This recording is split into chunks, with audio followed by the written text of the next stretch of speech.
돌자 동네 한 바퀴 yeah 들어볼까 우리가 살아가는 이야기 check oh my.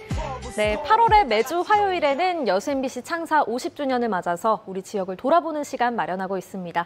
오늘은 마지막 시간으로 우리 지역 고흥의 이야기를 들어보겠습니다. 전라남도 교육연수원의 김철환 연구사 모셨습니다. 어서 오세요. 안녕하세요. 네, 현재 전라남도 교육연수원의 연구사로 계시잖아요. 네. 교육연구사 하면 저는 조금 생소한 직업인 것 같은데 정확히 어떤 일을 하시는 건가요?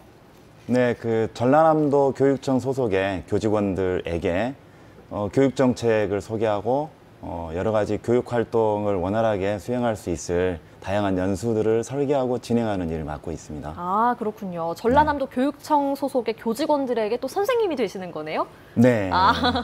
네. 고흥에서는 얼마나 근무를 하셨나요? 고흥에서 14년 근무를 했습니다. 제가 2003년에 경기도로 첫 발령을 받았는데요. 발령 받자마자 결혼을 했어요. 근데 아내는 전남에서 근무를 하게 되어서 네, 그때는 교사셨던 거죠? 네. 그래서 무려 4년간 주말부부를 했습니다. 주말부부가 되게 힘들었어요. 그래서 일단은 함께 살자라고 해서 함께 살 수 있는 곳을 찾다가 전남의 한 바닷가 마을에 제가 교환 근무라고 하는 걸 신청을 하게 됐어요. 2년간 갔다가 아내분을 다시. 위해서 내려오신 거네요? 그렇죠. 네. 저도 저를 위해서 내려왔다고 저는 또 생각을 하는데요. 그런가요? 네. 네. 내려와서 이렇게 지내보니까 그때 이제 고흥의 녹동이라고 하는 곳과 인연을 맺게 됐죠. 내려와 지내보니까 훈훈하고 투박한 정이 너무 좋고 아이들을 키우기에 시골이 더 좋을 수 있겠다 싶어서 네, 그때부터 고민을 하다가 2년 마무리될 시점에 아예 이제 전남으로 내신을 내서 전남으로 오게 되었습니다. 그때 물론 이제 고흥을 선택을 했고요. 네, 제 고향이 광주고 제 아내 고향이 순천인데 아이들 고향은 고흥이에요. 네. 그리고 2007년부터 한 14년 살았으니까 저희 가족 모두의 고향이 된 셈이고요. 30대 중반에 고흥에 와서 40 후반까지 교사로서의 전성기를 고흥에서 지냈다고 해도 과언이 아니고요. 저에게는 고흥은 성장과 성찰의 기회를 준 땅인 것 같습니다. 그렇군요. 네. 경기도에서 교사 생활을, 직장 생활을 하시다가 고흥으로 내려오신 게 사실 쉽지 않은 선택이셨을 것 같은데 왜 고흥이 그렇게 좋으셨나요? 와서 살아보면 알 텐데요. 네. 고흥에 우선 산천과 바다가 다 좋지만 좀 전에 말씀드렸던 고흥 주민들의 투박한 정도 좋고요. 바닷가에서는 해산물이 사시사철, 그리고 육지에서는 또 다양한 육지에서 날 것들이 나니까 사계절 내내 풍족한 곳이기도 하고 지붕 없는 미술관이라고 불려요. 그만큼 산천, 바다 모두 다 아름다운 곳입니다. 그렇군요. 네, 이렇게 고흥을 사랑하시는 선생님과 함께 고흥에 대한 이야기 나눠보겠습니다. 먼저 고흥 지명의 유래부터 살펴볼까요? 고흥은 원래 이제 삼국시대 고이부곡이라고 불렸어요. 부곡이라고 하는 건 뭐냐면 되게 천대받는 지역이거든요. 그리고 조세부담도 되게 커요. 그래서 백성들이 되게 힘들게 사는 곳인데 고이부곡의 유청신이라고 하는 사람이 통역관으로 나서게 되는데요. 몽골어에 되게 능통하고 정치 감각이 되게 좋았나 봐요. 그래서 금세 고려 후기에 원 황제의 총애를 받게 되고 원 황제가 고흥 부원군이라고 하는 명칭을 하사를 합니다. 부곡이 아니라? 네. 그래서 고흥 부원군이라는 명칭을 유청신이라는 사람에게 내리는 거죠. 직함 같은 거예요. 그런데 당시 유청신의 고향인 고이부곡을 현으로 승격시켜주면서 고흥이라는 이름을 그때 붙여줘요. 그때부터 이제 고흥현이 되었고요. 고흥 사람들에게 유청신은 그러니까 구세주 같은 많은 부담을 덜어주게 만든 그런 인물이기도 하죠. 그 이후로 이제 조선시대에는 고흥의 흥자와 남양의 양자를 따서 흥양이라고 불리다가요. 일제강점기 1914년에 고흥군이라는 명칭을 쓰기 시작하면서 현재까지 이어져 오고 있습니다. 고흥의 지명에도 그런 사연이 있었네요. 고흥하면 문화유산으로 분청사기 가마 유적지가 유명하잖아요. 이 분청사기 가마터에 대해서도 선생님의 말씀을 좀 들어보고 싶습니다.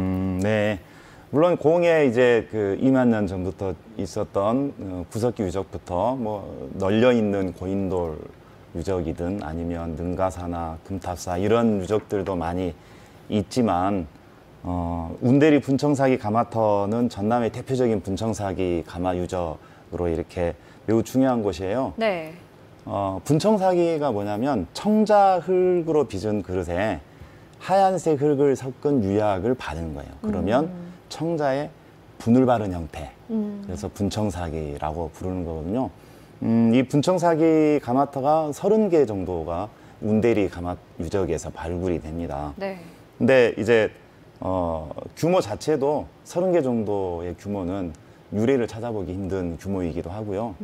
한 지역에서 여러 시기의 제작 기법들이 차례로 다 등장하는, 그래서 전남에서 만들어진 그런 분청사기의 특징과 그 분청사기의 변천 과정을 잘 이해할 수 있도록 돕는 그런 귀중한 유적이라고 볼 수 있습니다. 네. 네, 한편 이렇게 운대리 가마터는 일본에서 임진왜란 직후에 등장하기 시작한 고비키 찻잔이라고 하는 그 도자기가 있는데 그 네. 찻잔의 고향으로도 추측되고 있습니다.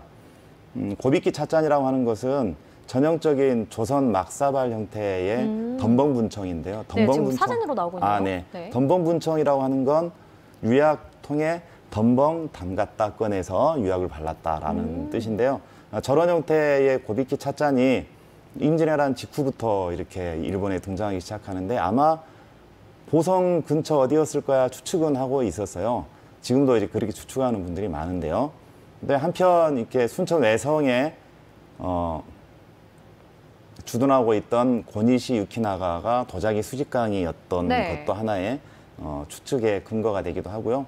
운대리 가마터에서 가장 많이 발굴된 형태가 덤벙분청 사기이기도 하고요. 이런 여러 가지 것들을 연결시켜 보면 또 우리가 미처 운대리 가마터에 주목하기 전에 이미 일본 여행객들이 도자기 기행단이라고 하는 것을 꾸려가지고 운대리 산등성이에 흩어져 있는 그런 여러 가지 파편, 도자기 파편들을 잔뜩 이렇게 퍼갔다는 이야기도 있습니다. 아, 그렇군요. 네. 이 고흥 분청사기를 공부하기 위해서 분청문화박물관이 또 있잖아요. 네. 네. 3년 전 2017년에 개장한 그 분청문화박물관은 고흥의 기존의 역사, 문화, 유적, 유물들에 대한 소개와 함께 분청사기 발굴 성과를 잘 소개하고 있으니까요.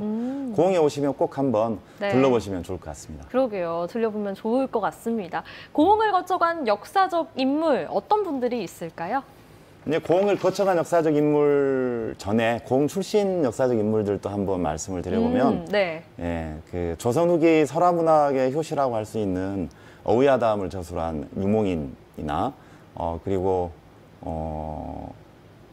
태백산맥의 조정래 작가 네. 아시죠? 네. 조정래 작가의 부친이 독립운동가셨어요. 오. 조종현 씨나 그리고 우리에게 너무나 익숙한 천경자 화백. 네. 네. 그리고 따르릉 따르릉 비켜나세요. 네. 자전거라는 네. 동요 있잖아요. 그 외에도 아름다운 동요 동시를 많이 지으신 목일신 작가의 고향이기도 하고요. 노동의 새벽을 노래한 박노해 시인이나 그리고 프로레슬러 박치기왕 김일 선수의 고향이기도 합니다. 네. 숨찬데요. 그러네요. 정말 네. 훌륭한 인물분들이 많이 배출이 됐네요. 또 고흥이. 네. 혹시 그 이제 말씀하신 고흥을 거쳐간 인물 말씀하셨는데 네. 고흥과 이순신 장군이 인연이 매우 깊다는 건 알고 계세요? 고흥과 이순신 장군이요? 네. 저는 몰랐는데요. 네. 이순신 장군이 늦은 나이에 이렇게 묵고가에 급제하신 건 알고 계시죠? 네.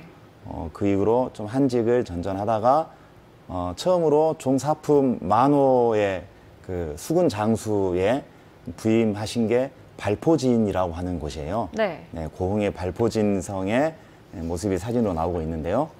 발포진의 만호로 부임을 하셔서 수군 운영의 기본을 익히고 지휘관으로서의 역량을 발휘하셨다고 합니다.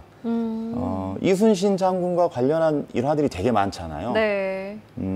그 중에 고흥의 발포만호로 계실 때의 그런 일화를 간단히 소개를 하자면 네.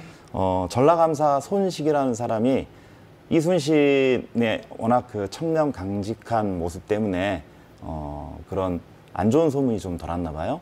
네, 그래서 혼을 내주겠다 싶어서 진지를 구축하는 시범을 보여라 이렇게 명령을 내렸는데 네. 그 감사 앞에서 아주 엄격하고 정밀하게 진지를 구축하는 그런 모습을 보이셨다고 해요.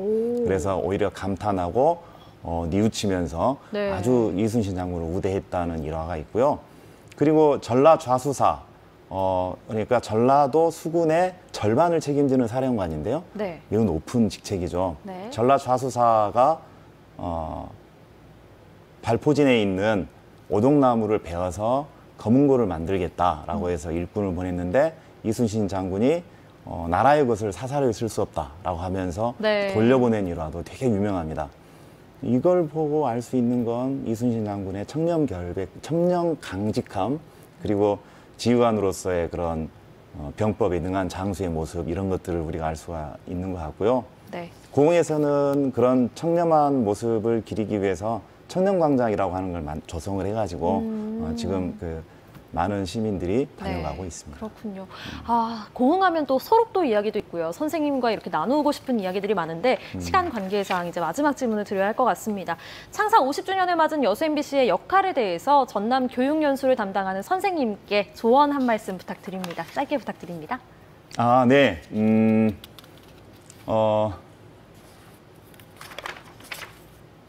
전남 동부권에서는 유일하게 그 농어촌 지역인 군단이 고흥군에서 제가 아이들을 키우면서 교직생활을 하면서 느끼는 게 아이들의 전인적 성장을 위해서는 일단은 중소규모가 훨씬 더 적합하다. 그리고 지역의 언론들이, 지역의 시민들이 작은 학교의 여러 가지 그런 노력들에 대해서 관심을 기울여주면 좋겠다, 이런 말씀을 네. 드리고 싶고요. 네. 작은 학교의 장점을 살리기 위해서 지역의 학교들이 많은 노력들을 하고 있어요. 예를 들면 학기 초에 아이들이 적응이 잘 안 되기 쉬운 그 시기에 작은 학교이니까 가능한 집중적인 그 개별 상담이나 집단 상담들을 통해서 아이들이 일련의 그런 교육 활동을 함께 설계할 수 있도록 돕기도 하고요. 네. 매년 진행되는 그 모든별 테마형 수학여행도 작은 학교이기 때문에 가능하기도 그렇군요. 하고요. 알겠습니다. 작은 학교의 단점이 여러 가지가 또 그 극복하기 위해서 작은 학교들이 연합해서 축제를 열기도 하고요. 그렇군요. 예, 연합 학생회를 구축하기도 하고, 처음 하셨죠. 네. 이런 부분들 네. 꼭 주목해서 조명해 주시면 좋겠습니다. 네, 알겠습니다. 네. 오늘 좋은 말씀 감사합니다. 네, 고맙습니다.